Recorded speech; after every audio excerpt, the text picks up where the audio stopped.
Morning, afternoon or evening, depending on when you're watching this video. For those who don't know me, my name is Mr. Baldwin and I am the Head of Business and Economics at school. Talking to you because you have opted to do a business subject at Key Stage 4, Year 10 for September 2020. Now, because you've opted for it, I'd like to assume that you have some form of an inkling as to what you have opted for, i.e. business studies. Now, this should have no implication or problems with your exam, but you have chosen a subject at quite a turning point in economic and business history, if you like, for a global economy.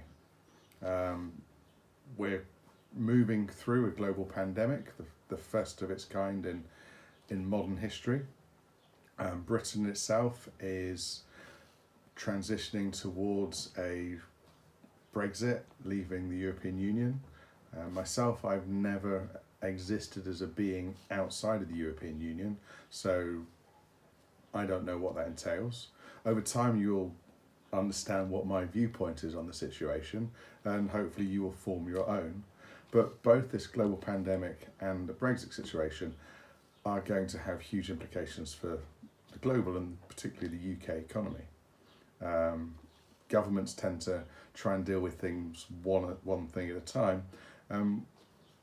Britain now has two significant economic shocks, if you like, that it's going to have to deal with. And on a greater scale, these are the things that we will talk about.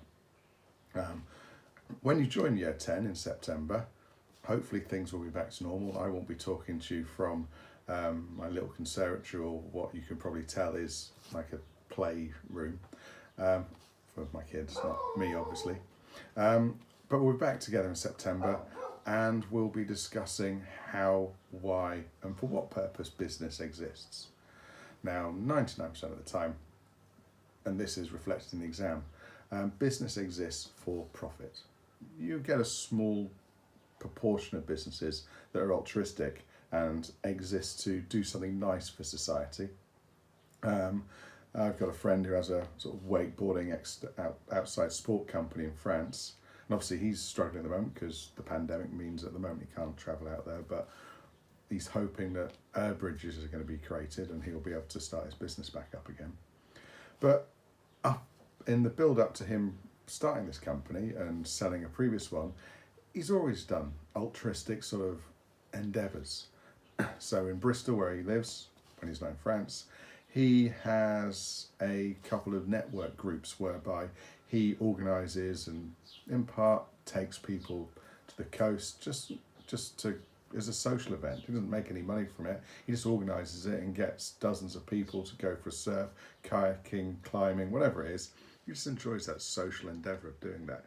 You know, he'll even also break even, so he doesn't make any money from it, hire out cinemas and put on specific films that people want to see, you know, niche films like surfing, outdoor sort of films, so people can go and watch it. So there are different types of businesses that exist, and as we talk through the syllabus, these will come to the forefront. But you guys have chosen this subject. If you've chosen the GCSE, you primarily are going to be aware that it is all exam. It's two exams, two 90-minute exams, a mixture of multi-choice, which are harder than you might think, small answer questions, so define up to 3 points, very simple, up to 12 points, where you've got to show an understanding, analyse, discuss and question what you're saying. You know, this leads to as a result. If you've chosen the vocational course, then again you still have an exam. You get a couple of goes at doing that exam, unlike the GCSEs. But most of your work will be built up as a portfolio, covering very similar topics as the GCSE, but in a portfolio coursework, maybe not as much detail, but still very much the same content area. So the sort of things that you're going to look at over the next 2 years, obviously you've got Year 10 and Year 11, but in Year 10, sorry while I look at my notes, we'll be breaking it down into 5 units, and you'd never guess in Year 11, it's also another 5 units. But in Year 10 for GCSE, but there is some mirroring here for the vocational guys, so it's very similar, so just be aware. the first thing we'll talk about is enterprise and entrepreneurship, why people start businesses. And I'll talk about me personally, I'll talk about several of my friends that run businesses, some well, some not so well. Now, from my background and my hobbies and so forth, most of the people I know that run businesses or organisations are sort of outdoor sports, surfing, that sort of thing. And I've got a few examples, and I'll talk about those and why they started businesses, and why they still continue to run those businesses, even though they might not be doing so well. Then we'll go on to the next unit, which is spotting opportunities, so market research, where do you get ideas from? One of my favourite words is serendipity. You might come up with an idea at a serendipitous moment. That's kind of like an idea that comes about without thinking about it. You might have had an idea for all time that you wanted to do something. Like my friends, you might have a hobby that just transitions into a job. Or it might be that you've hit retirement, you get a lump sum, and you might buy into a franchise just because you want to remain your own boss at some level, but you need to generate some income continually. So we'll talk about the difference of ownerships of businesses, from sole traders, that's one person owning a business, all the way up to public limited companies. At A level, we can talk about public limited companies in quite a bit of detail, but at GCSE, just a basic knowledge of what they are and why they exist is all that's needed. We'll also talk about franchises, just mention that, maybe a little bit on cooperatives, and I will mention something called limited partnerships, which is now in the syllabus but previously have been ignored, and what the benefits of that sort of ownership existing. Then we'll talk about putting ideas into practice. So that is getting your product to market, getting your marketing mix right, product price, promotion, packaging, place, getting the finance right, where you're going to get your money from, those sorts of things.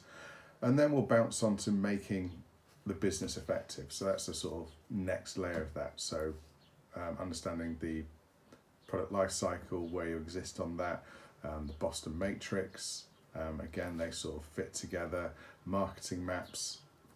All these things are sort of easy to understand theories. And then at the end of the year, we will look at what is probably my favourite unit, which is understanding the external environment. And that is a little bit, if you like, a taste of economics. It's interest rates, exchange rates, unemployment, inflation, and a couple of other things splattered in there. But essentially, we're looking at how a government or the Bank of England manipulating one or several of those things can influence the behaviour of you and me as customers, and even businesses. So, for example, the Bank of England keeps interest rates as low as possible. Interest rates are the cost of borrowing money or the reward of saving money. Now, if you think about this, will probably understand this quite well, but if interest rates go up, if you have money, you will want to be rewarded for saving, so you put a bucket of money in the bank. That means that the banks don't have a load of money they can lend out. The problem there is that if interest rates are too high, someone like me who buys cars with a loan, that means that the cost of that loan will be high because interest rates are high, so I might not want to borrow. For a business, just like me, they want interest rates to be low, because with low interest rates, they'll be happy to borrow money. They'll be happy to borrow money to expand their business, buy products and those buy goods and services to sell to customers. And low interest rates mean that businesses will expand, they'll sell more stuff. It means that I can borrow money, which means obviously I buy more stuff. And ultimately the government likes this, because on the whole, everything we buy has VAT on it, 20% tax. So for every pound I spend extra, the government gets 20p. So we're happy because we're spending, businesses are happy because they're expanding, getting more money, revenue, profit, and the government's happy because of every extra pound that's spent, they get 20p. So that's why governments like people to spend money, because it creates employment. But the downside is, and these things we'll talk about later on, is everyone's spending money, that means prices go up because everyone's competing for the same products, which causes inflation, which is bad for an economy because it means that we have less to spend in real terms. So that's year 10. Year 11, now we do a unit quite similar to unit year 10 work, so that we're building on the knowledge that you gained in year 10 and sort of expanding your understanding, and then it helps in the 2 exams.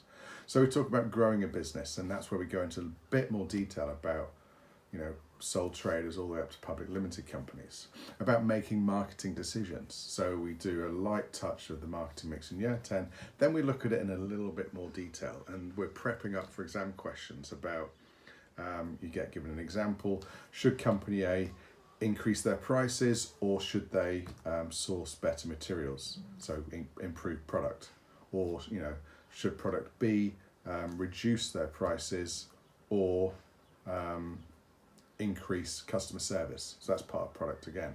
And you get given a scenario, and you've got to choose between the 2 with your understanding of the marketing mix. Then we go on to operational decisions. Now that's essentially what companies are having to do at the moment, make operational decisions. I was reading the other day, I read too much, I was reading the other day that the government had come up with these numbers, I don't know where they got them from, but with a 2 metre social distancing, restaurants, cafes and pubs would be running at 30% capacity. Now 30% capacity means that they could normally have 100 people in their pub or restaurant, but the law or the recommendations only allow them to have 30 people. At 30 people, they're not going to make any money. So the government is reducing 2 to 1 metre. That means that these firms, and again, I don't know where they got their numbers from, can run at 70% capacity. That means that for every 100 people they'd normally have in, they can have up to 70. At that point, the government argues that firms would be breaking even. So they would be existing, not necessarily making a profit, but they'd be covering all their costs, all their wages, all their rents and that sort of stuff, and firms will exist. And so we'll talk about operational decisions. Where do you get your stuff made?